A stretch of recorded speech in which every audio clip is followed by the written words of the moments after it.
the most famous woman in the world, and perhaps the most controversial. I don't remember a time when my mom wasn't being attacked.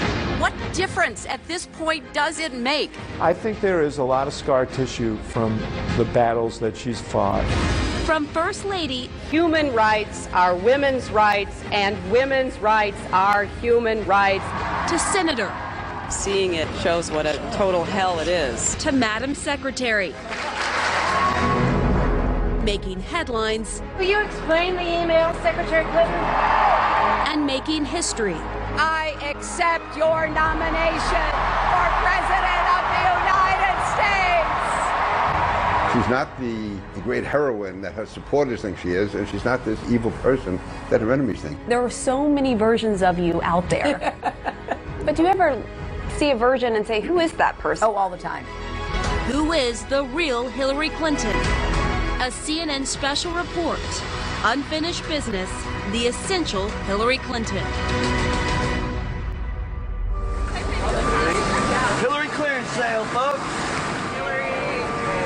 In June of 2008, after a year-and-a-half-long campaign, hundreds of Hillary Clinton's friends and supporters gathered in the nation's capital. It was like running 7/8 of the race. You know, you could see that finish line and you knew you weren't going to cross it. It was surprisingly emotional for all of us. The woman who many hoped would make history as the country's first female president had fallen short. She was surrounded by her daughter. On the other side of her was her mother. Well, this isn't exactly the party I planned, but I sure like the company.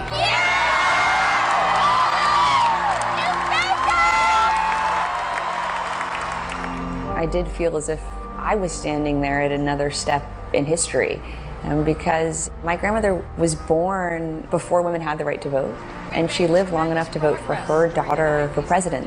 That to me is an amazing American arc.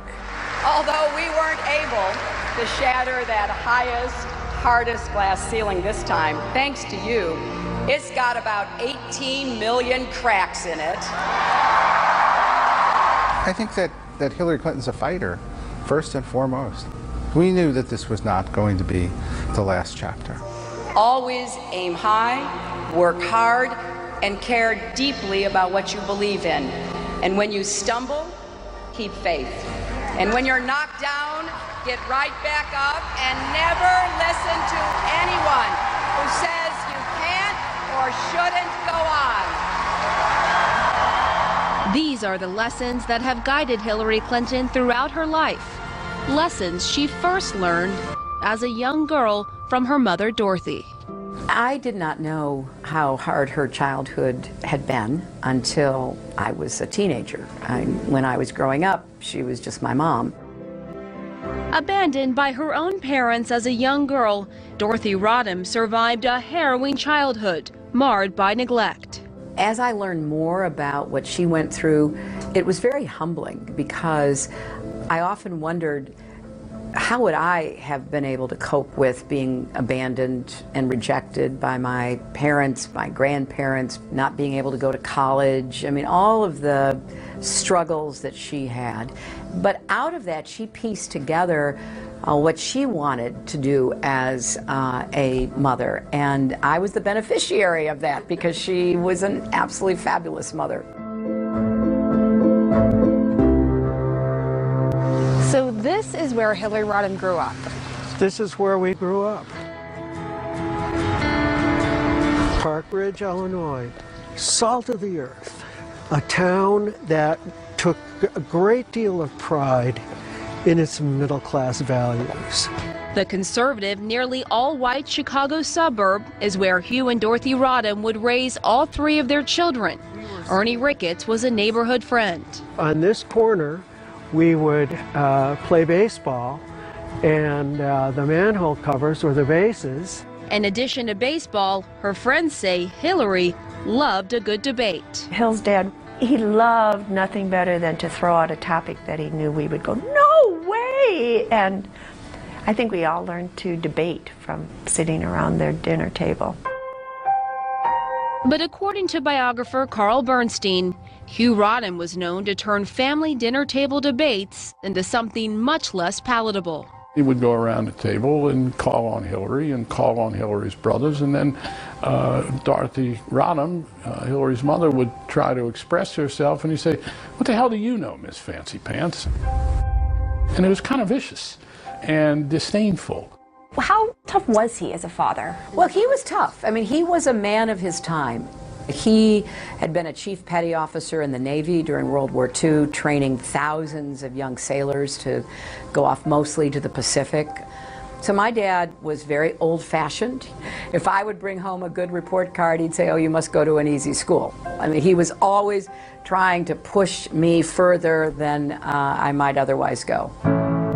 Hillary's mother taught her no matter what was standing in her way, she could always push through. One day she took a carpenter's level and held it up for Hillary as a lesson in life. While all hell can be breaking loose around you when you're like this and you're like that, what you want to do is come back to center. Part of finding that center was religion. Her faith and prayer were a foundation that she could always return to, and it has served her very well at difficult times in her life.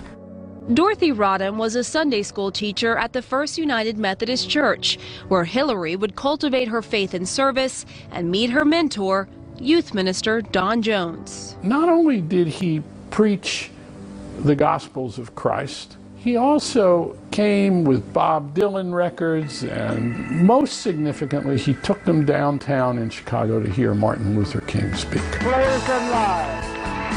What do you want? Meeting Dr. King was transformative for Hillary, who had rarely made it outside the confines of Park Ridge. Here's a white kid growing up in a all-white suburb who actually gets a chance to hear one of the leaders of the civil rights movement and then shake hands with him. What a just unbelievable experience. An experience that would also mark the beginning of Hillary's political evolution. She and I were Goldwater girls together in Park Ridge and set up the Republican headquarters for Goldwater. And then we went away to college. In the fall of 1965, Hillary arrived at Wellesley College, an elite all-women's school outside Boston. It was a huge change because suddenly she was at Wellesley, and Hillary's upbringing had been very sheltered compared to these girls. When Janet Hill arrived at Wellesley that same fall, she too felt a fish out of water and quickly bonded with Hillary. I found her to be friendly and easy to get along with. When Hillary was at Wellesley College, she was very popular, and it was popularity that results from exercising leadership and being successful at exercising leadership. Alan Schechter was Hillary's political science professor and faculty advisor. And she was very interested in these major issues of the era, which were issues of race, gender, poverty. Issues that would soon push Hillary to abandon her Republican roots and begin leading the way for change. She was no doubt the leader of not just the senior class, but the entire college. It was that leadership which led her classmates to insist that Hillary be their voice at graduation. There had been no tradition of a student speaker at Wellesley, but the student body insisted that there be one, and they chose Hillary. She was scheduled to speak at commencement after the invited guest, Republican Senator Edward Brooke of Massachusetts. And he gave a speech that was dismissive and patronizing about the anti-war movement, about what students were going through in the country. There was polite applause, but mostly from our parents. Then Hillary spoke.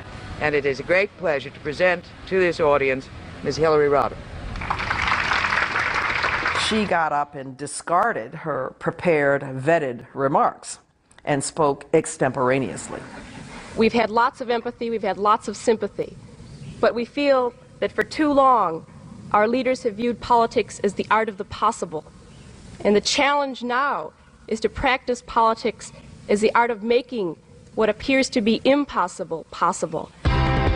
While the administration was stricken by Hillary's rebuttal, the students erupted in applause. I tell you what, we were ecstatic. We gave her a standing ovation. We were so proud of her. The following week, Hillary Rodham made national headlines for the very first time. It got tremendous attention. Life magazine did a story on her and her political future. And her future appeared wide open. Someone put a sheet of paper in the dorm predicting things about different people. They predicted I would marry a football player.